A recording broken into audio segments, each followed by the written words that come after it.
Muita gente acredita que os livros de história registram a história tal como ela é. Vou fazer aqui algumas observações para ver se você vai continuar acreditando piamente nos livros de história ou se a partir de agora vai passar a duvidar e questionar tudo o que ler e tudo o que disserem sobre fatos históricos. A primeira observação é: quase nunca premeditamos que os nossos atos se tornarão parte da história. Muitas vezes agimos singela e inocentemente sem nem sonhar que iremos entrar para a história ou que os nossos atos impactarão de alguma forma as décadas ou os séculos ou os milênios seguintes. A segunda observação é: ninguém, mas ninguém mesmo, consegue relatar um fato de forma 100% fiel. Não estou dizendo que as pessoas são mentirosas, pelo menos não todas, né?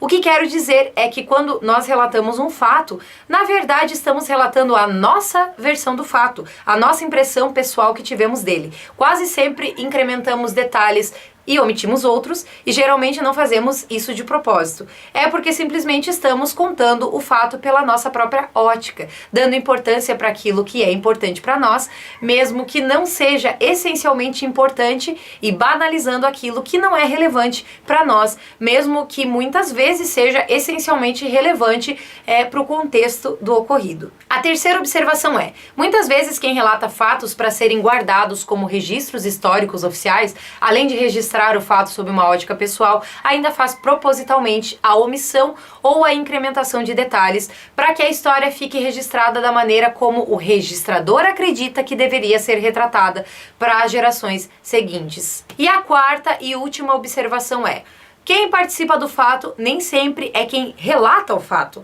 Muitas vezes vão ser as testemunhas oculares que vão relatar e outras vezes ainda nem serão as testemunhas oculares, mas sim terceiros interessados em manter viva a história, mas que têm como base o que os outros contam. O que pretendo dizer com tudo isso é que a história nunca, jamais vai ser contada como realmente é. Quem sabe por isso haja tanta confusão a respeito de tudo. Se as coisas fossem contadas exatamente como acontecem, se várias pessoas relatassem os mesmos acontecimentos com pouca ou nenhuma variação, e se não houvesse como contestar que as coisas acontecem exatamente como acontecem, muitas dúvidas e muitas controvérsias não existiriam e quem sabe não haveria tanto quebra-pau social, político e tal. Mas não tem como, a história nunca vai ser contada da mesma maneira por todas as pessoas que a relatarem e certamente jamais vai haver alguém capaz de contar a história de forma fidedigna, sem nenhum corte ou nenhum acréscimo. A história da vinda da família real para o Brasil em 1808, também título do livro de Laurentino Gomes, é um bom exemplo de como a história tem muitas versões. Laurentino Gomes explora muitos autores para descrever a sua versão da história, o que torna o livro riquíssimo em detalhes. Existe um gênero jornalístico chamado grande reportagem, em que as informações são compiladas em forma de livro ou documentário, já que não poderiam ser divulgadas em um veículo convencional de notícia ou reportagem pelo grande número de detalhes, fontes e dados, né? E creio que 1808 se enquadra muito bem na categoria grande reportagem por ter um conteúdo muito aprofundado e 10 anos de apuração. Sim, o cara levou 10 anos pesquisando, entrevistando e estudando outros historiadores e documentos históricos para construir essa bela obra. O livro é escrito em ordem cronológica e começa com o relato da fuga da corte portuguesa para o Brasil. E interessante como durante todo o livro o autor faz uma relação entre a realidade da época com a atual, o que torna a leitura muito instigante porque o leitor consegue se familiarizar com a descrição, consegue se colocar naquela realidade. Olha esse exemplo quando o autor descreve: 200 anos atrás, a noção de Estado, governo e identidade nacional era bem diferente da que se tem hoje. Ainda não existia em Portugal a ideia de que todo o poder emana do povo e em seu nome é exercido. No Brasil de hoje, se por uma circunstância inesperada todos os governantes fugissem do país, o povo ainda teria a prerrogativa de se reunir e eleger um novo presidente, deputados e senadores, de modo a recompor imediatamente o Estado e seu governo. Em Portugal de 1807 não era assim. Sem o rei, o país ficava míngua e sem rumo. Dele dependia toda a atividade econômica, a sobrevivência das pessoas, o governo, a independência nacional e a própria razão de ser do Estado português. Cara, eu fiquei imaginando a situação dessas pessoas quando de uma hora para outra receberam a notícia de que seus líderes, seus governantes simplesmente pegaram o que podiam e se mandaram pro outro lado do mundo, sabe? Elas se sentiram completamente abandonadas, totalmente desnorteadas. E muito embora atualmente as pessoas se sintam, em alguns aspectos, independentes do governo, eu fiquei imaginando se de repente todo o nosso governo hoje decidisse, de uma hora para outra, limpar os cofres públicos e se mandar todo mundo.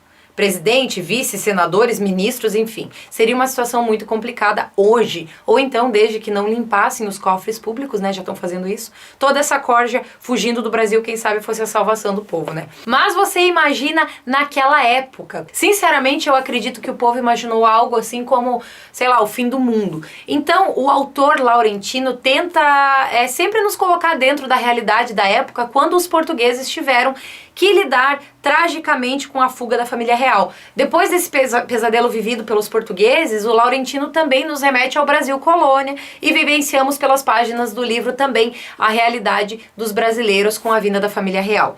Vivenciamos as mudanças drásticas feitas pela corte portuguesa até que o Brasil colônia se tornasse finalmente um país independente e uma gigante potência econômica, e o autor descreve muito bem essas mudanças. E esse trabalho deixa a leitura muito gostosa e descontraída, diferente de muitos livros técnicos antigos, né, que descreviam tudo de forma muito séria e sisuda e com uma linguagem formal demais para nós hoje. E o interessante é que ele usa justamente esses livros técnicos para fazer o trabalho. Então são 11 páginas só de referências bibliográficas que ele usou para compilar esses registros. Não foi à toa que ele levou 10 anos para concluir o livro. Aqui ele vai falar sobre o panorama econômico do Brasil, sobre o mercado escravagista, sobre as intimidades da família real. E eu acho importante ressaltar que, muito embora Dom João tenha uma imagem um tanto grotesca, né, pintada por alguns autores que estudamos na escola e algumas produções cinematográficas, ele tem qualidades de grande valor para os críticos, porque, de acordo com muitos historiadores, Dom João VI acarretou grandes progressos para o Brasil. Na verdade, ele diz na página 284, se eu não me engano, que nenhum outro período da história brasileira testemunhou mudanças tão profundas, decisivas e aceleradas quanto os 13 anos em que a corte portuguesa morou no Rio de Janeiro. Num espaço de uma década e meia, o Brasil deixou de ser uma colônia fechada e atrasada para se tornar um país independente. Por essas razões, o balanço que a maioria dos estudiosos fez de Dom João VI tende a ser positivo, apesar de todas as fraquezas pessoais do rei. Enfim, o livro vale muito a pena ser lido e eu dou nota 9. E eu gostaria de convidar você a curtir a fanpage do canal, porque lá eu abro algumas discussões de eventos, acontecimentos específicos e passageiros, né? Ou seja, aqui no canal eu comento mais sobre tópicos sociais, temas em geral, não datados, e na fanpage eu posto os vídeos, claro, mas também abro algumas discussões de fatos e eventos mais específicos. Então eu espero você lá na fanpage, também aqui no canal, beleza? Então um beijão e até a próxima!